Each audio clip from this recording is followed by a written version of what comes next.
Hi guys, Mil of Tarot here. Welcome back po for your kapalaran sa pag-ibig. Para po ito sa mga air signs, Gemini, Libra, and Aquarius. Maglalagay na lang po ako ng timestamps sa may description box para po mapuntahan ninyo ang inyong zodiac signs. Pero syempre, this is a general reading, kaya hindi po lahat ay makaka-relate. Okay, so we will start po with Gemini. Ano kaya yung posibleng pagdaraanan ng mga Gemini sa mga susunod na mga araw?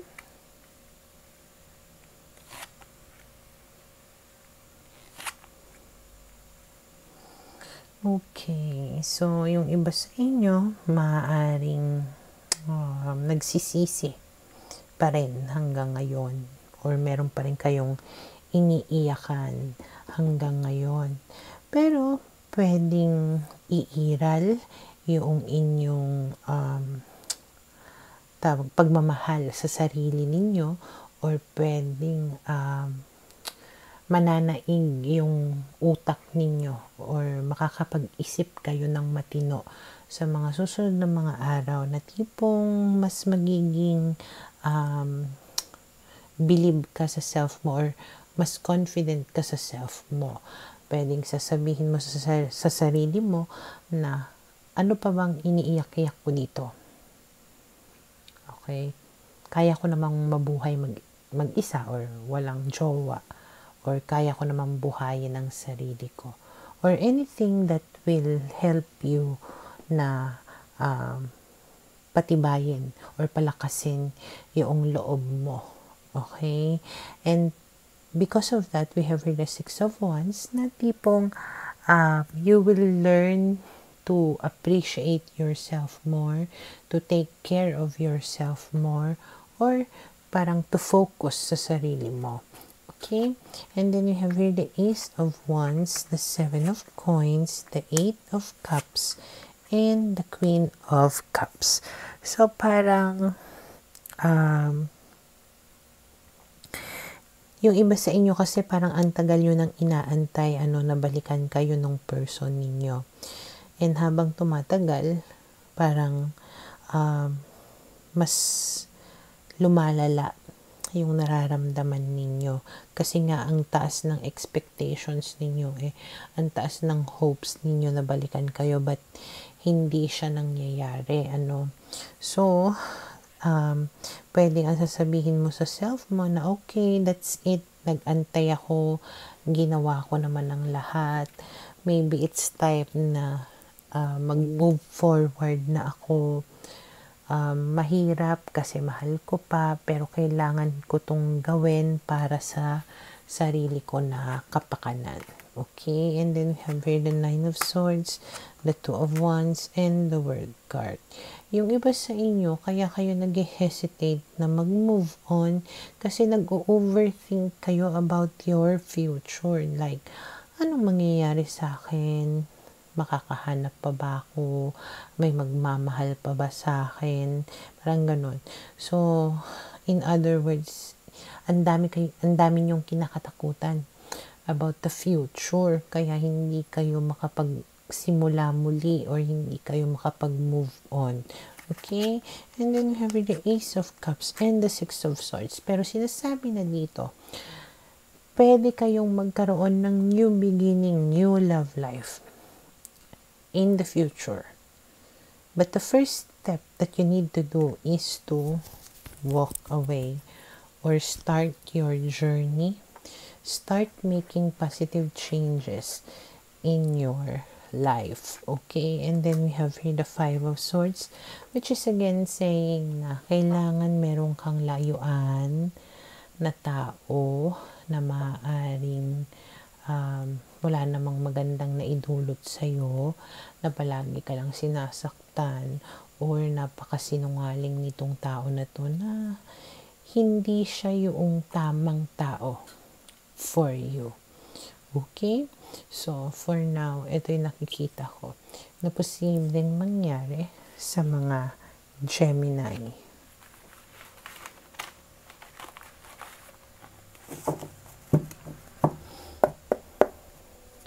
Para sa mga Libra, Okay, let's see. Ano kaya yung posibleng pagdaraanan ng mga Libra sa mga susunod na mga araw?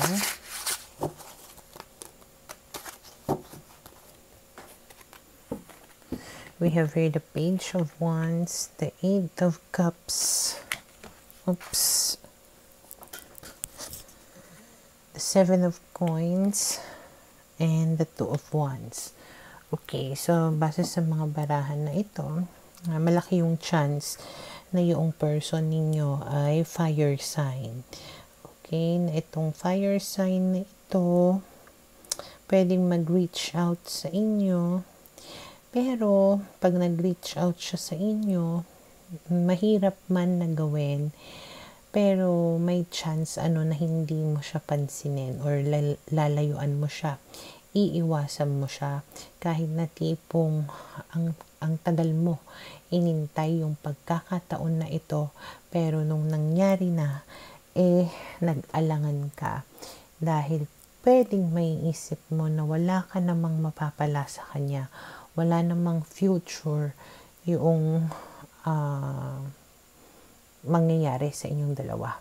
Okay, so parang kahit na medyo mabigat sa kalooban mo, pwedeng hindi mo siya i-entertain.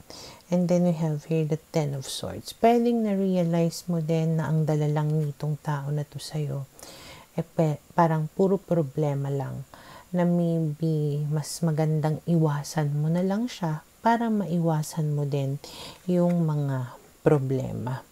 And then we have here the Four of Coins, the Temperance, and the Emperor. Again, mahirap etong gagawin mo na to, na pag-iwas mo sa kanya, kasi nga talagang nag-hold on ka sa kanya nahirapan ka na i-let go yung tao na to but somehow hindi ko alam, maybe divine intervention or maybe suddenly makakaramdam ka ng lakas ng loob para tanggihan siya.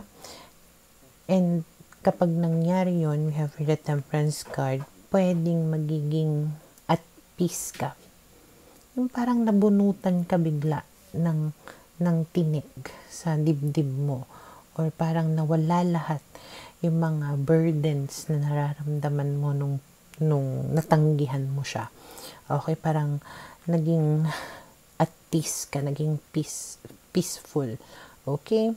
And then we have the Emperor, which is pwedeng siguro umiiral yung pride mo dito.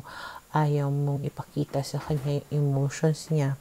But then again, this is your way, kumbaga, in protecting yourself. Okay? And then we have here the Page of Coins, the Moon, and we have here the King of Coins. Yung iba sa inyo, pwede rin na earth sign yung person ninyo. Okay? Pero ganun pa man, medyo hindi pa rin malinaw yung intention nitong tao na to sa'yo. Hindi pa rin malinaw yung connection ninyo sa isa't isa. Kaya parang hindi ka sure na kung kaya ka ba nitong panindigan, panagutan, or mag-commit sa iyo. Okay? And then we have here the Chariot and the Nine of Coins. And because of that, patuloy ka na tipong mag-move on, to be successful sa career mo siguro or sa sarili mo. And nakikita ko rin naman dito na somehow you will feel happiness. Okay?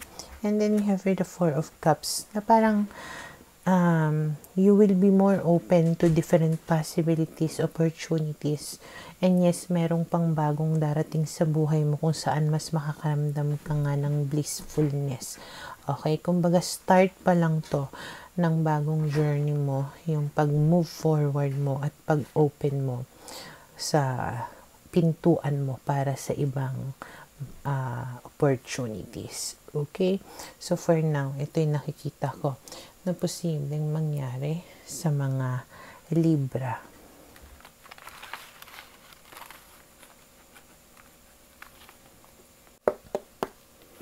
Para sa mga Aquarius, Okay, let's see.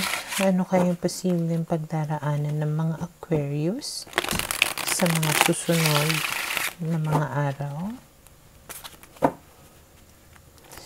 Okay, we have here the 9 of Coins, the 5 of Coins, the Strength card, and we have here the Sun. Okay, so meron kayong inaantay. Ngayon, itong inaantay ninyo na tao na to, maaaring magparamdam. Okay? Maaaring humingi ng tawad sa inyo, itong tao na ito. At dahil dyan, maaaring makaramdam kayo ng happiness. Siyempre, ang tagal ninyong inantay eh. Tapos, parang finally, andyan na. Okay? And then, we have here the Hermit, the Three of Cups, the King of Cups, and we have here the Four of Cups. Pero, somehow, nag-iisip ka dito. Babalikan ko ba siya? Mahal niya ba ako? Okay? Pagbibigyan ko ba? Kasi, pwedeng nagkaroon ng third party, pwedeng na-disappoint ka talaga ng masyado dahil sa tao na ito. Parang inabando na ka dahil sa ibang tao, nitong tao na to, nito. Okay, kaya medyo napapag-isip ka. Okay? Kung babalikan mo ba siya o hindi. And then we have the 8 of Coins, the Fool, and the Queen of Cups. So, ang mangyayari, pwedeng makikipag-ayos ka. In the condition, kumbaga na pakitaan ka niya talaga ng effort. Habang ikaw, you will not stress about it. Parang relax ka lang. Medyo hindi ka rin siguro masyadong mag-e-expect sa kanya. Even though mahal na mahal mo itong tao na to, you will choose to be like nonchalant, hindi nonchalant. Parang ayaw mo lang i-stress yung sarili mo. Parang, sige, pagbigyan kita, mag-effort ka, pakita mo, pero ayokong masyadong umasa. Okay? And then we have the 6 of Cups and the 4 of Wands. So, nasabi ko na, makikipagbalikan ka nga. So, magiging kayong muli. And then we have here the Ace of Swords.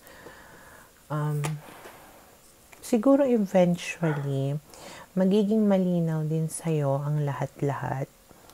Pwedeng maisaayos din siguro ang lahat-lahat between the two of you. So, lahat noong hesitations mo sa kanya, pwedeng clear, ito mawala. Okay? Maybe madadala rin siguro sa pag-e-effort niya or makikita mo talaga na ginagawa niya yung makakaya niya para magkaroon kayo ng happy na relationship. Okay? So, for now, ito yung nakikita ko na posibleng mangyari sa mga Aquarius.